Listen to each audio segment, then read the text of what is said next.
Bonjour, je suis content de vous retrouver. Aujourd'hui, on va parler de douleur au cou, de cervicale, comment détendre le cou, comment soulager la douleur. Vous allez trouver certains des conseils que je vous présente aujourd'hui dans mes livres, notamment mon livre 99 façons de soulager les douleurs au dos et au cou, et aussi mon plus récent livre Plus jamais malade, mon approche globale pour un corps en santé. Stabiliser la région cervicale, le cou anatomiquement, c'est une région du corps qui est relativement instable. On a une tête qui pèse 4 à 5 kilos, c'est quand même assez lourd, et on a des vertèbres cervicales qui sont littéralement empilées l'une par-dessus les unes par-dessus les autres. Et les muscles du cou doivent être capables de maintenir la tête en position neutre, notamment dans un contexte où les forces en présence fluctuent. Et là, je vais vous poser une question et j'aimerais vraiment que vous me répondiez. Quelles sont les situations où on a besoin, où vous avez besoin de stabiliser votre cou? Alors, donnez-moi un ou deux exemples. Il y a parfois un petit décalage entre vos réponses, le moment où vous les écrivez et le moment où je les reçois. Mais, comme vous le voyez à l'écran, les muscles du cou sont importants pour stabiliser. Et moi, je vous pose la question, dans quel contexte on doit stabiliser le cou? Et cette stabilisation-là se fait de façon automatique. On ne va pas penser à ça. Et lorsqu'on a une douleur au cou, on doit avoir cette capacité automatique de stabiliser le cou. Et mes patients vont souvent me dire, dans tel et tel contexte, j'ai mal au cou, je sens mon cou instable, j'ai l'impression que ça bouge. Alors, si on regarde ensemble ces différents contextes, je les ai numérotés. Alors, le premier, si vous jardinez, alors, si vous avez des ciseaux, mais vous pourriez aussi avoir un appareil qui émet des vibrations. Et si vous faites des mouvements avec vos bras et vous allez lever les bras, vous allez, si on prend l'exemple, ce qu'on voit sur la photo, il faut que votre cou reste toujours dans le même axe. Et pourquoi on doit stabiliser parfaitement? Entre autres, les yeux. Les yeux ne peuvent pas se déplacer dans tous les sens. Nos yeux doivent fixer un point précis si on fait quelque chose avec des ciseaux dans les mains. Entre autres, on veut que ce soit précis. Une autre situation, en voiture. Là aussi, on le sent si on a une douleur au cou et si nos muscles stabilisateurs ne réagissent pas assez rapidement, on va sentir notre cou qui va être vraiment instable. Ça ne sera souvent pas confortable dans un contexte de douleur au cou en voiture. Et si on est dans un bus ou dans un véhicule qui est vraiment avec une chaussée vraiment catastrophique, et là, parfois, on va tenir son cou. Vous l'avez peut-être déjà fait pour éviter la douleur. Dans les transports en commun, c'est la même chose. Il faut avoir une bonne stabilité. Et lorsqu'on fait de la randonnée, on a des bâtons dans les mains ou un bâton dans les mains, on peut avoir un sac à dos. Alors le cou et la tête doivent être libres de leurs mouvements. Alors les influences des mouvements des épaules, des omoplates, le sac à dos, le poids, le sol, les imprévus au niveau de pendant la randonnée, notre tête doit être stable. Alors, c'est différentes situations où on a besoin de stabilité. Il y a Brigitte qui nous écrivait, quand on se baisse, il faut stabiliser le cou. Effectivement, c'est une très bonne réponse. Si vous vous penchez pour ramasser quelque chose par terre, mais le poids de la tête en quelque sorte, augmente, ou en tout cas relativement, le poids augmente, ça sera plus pesant pour vos muscles et votre tête doit être stable, la position de votre cou doit être stable. Alors, il y a vraiment plusieurs autres situations. Je vous laisse écrire vos réponses où on doit avoir une bonne stabilité au niveau du cou. Je vais vous montrer des exercices de stabilisation. Là aussi, il y en a vraiment plusieurs. Je vais vous montrer des exercices très simples. Je vous montre des photos, ce n'est pas des vidéos. Moi, quand je vous montre des exercices, j'aime ça vous les montrer en vidéo. Mais là, ce sont des exercices statiques. Il n'y a pas de mouvement. Alors, je préférais vous les montrer en photo et prendre le temps de vous détailler la position. Alors, on va commencer avec le premier exercice. Cette photo-là est tirée de mon livre 99 façons de prévenir et soulager les douleurs au dos et au cou. C'est la même chose pour toutes les photos que vous allez voir. Alors, vous voyez, je suis en position assise. J'ai laissé sur cette photo la vue complète. C'est important que vos pieds soient bien placés, que vos genoux soient environ à 90 degrés, mais que vous soyez confortable, que vous soyez appuyé, mais pas trop non plus, et que vous ayez un bon alignement tête, épaules, bassin pour tous les exercices que je vais vous montrer. Alors, vous le voyez, j'ai la main sur le front, et l'exercice qu'on veut faire, c'est appuyer très légèrement sur le front. Et là, j'insiste, c'est vraiment pas un concours de force. On pourrait peut-être vouloir rééduquer nos muscles, renforcer nos muscles. Ce n'est pas du tout le but. Le but, c'est d'être capable de résister à la petite pression sur notre main. Alors, on appuie pendant 5 secondes. Et là, c'est difficile de quantifier l'effort parce que ça dépend aussi de votre force musculaire. Et on arrête après 5 secondes. Et lorsque vous arrêtez, on veut que la tête reste immobile. On pourrait aussi faire l'exercice en thérapie avec le physio ou le kiné et la personne, le professionnel de la santé, va faire les contre-résistances et on voudrait avoir toujours une tête immobile. Alors, si je place ma main sur mon front, comme ça, et j'appuie un peu dans mon front, alors je fais une résistance avec le front et je relâche, on veut rester stable.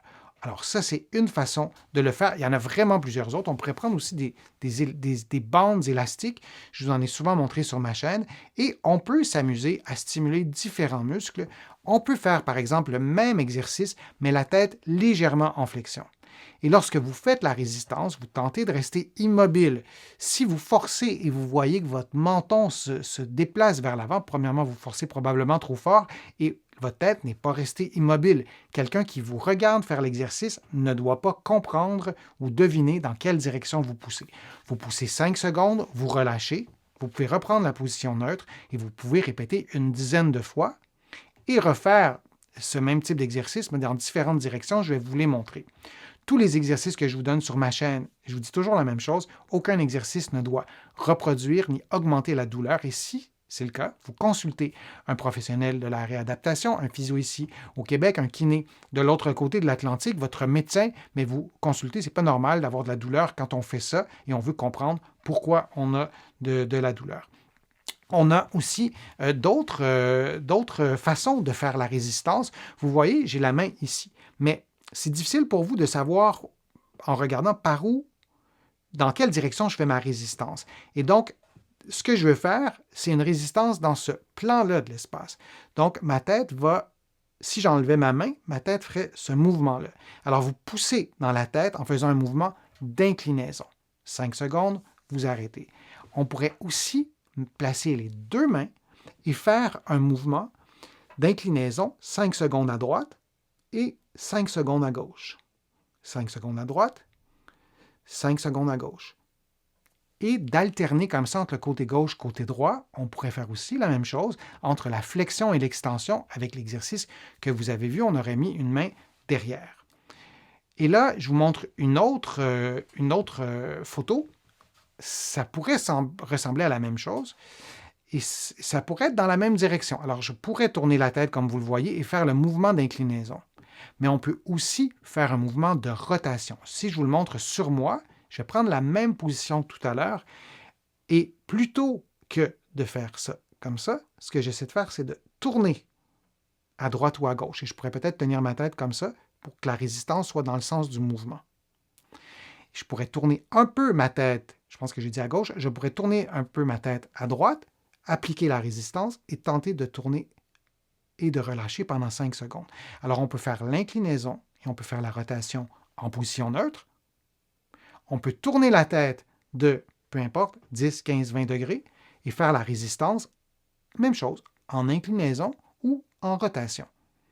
Et on s'assure de rééduquer les différentes positions qu'on prend régulièrement dans la vie de tous les jours. Évidemment, c'est préférable de consulter un professionnel de la réadaptation pour avoir un programme adapté à vos besoins. Si vous n'avez pas accès du tout à ces professionnels, vous pouvez rééduquer très doucement, sans provoquer de la douleur, sans augmenter la douleur, et vous ne faites pas ces exercices-là en fin d'amplitude.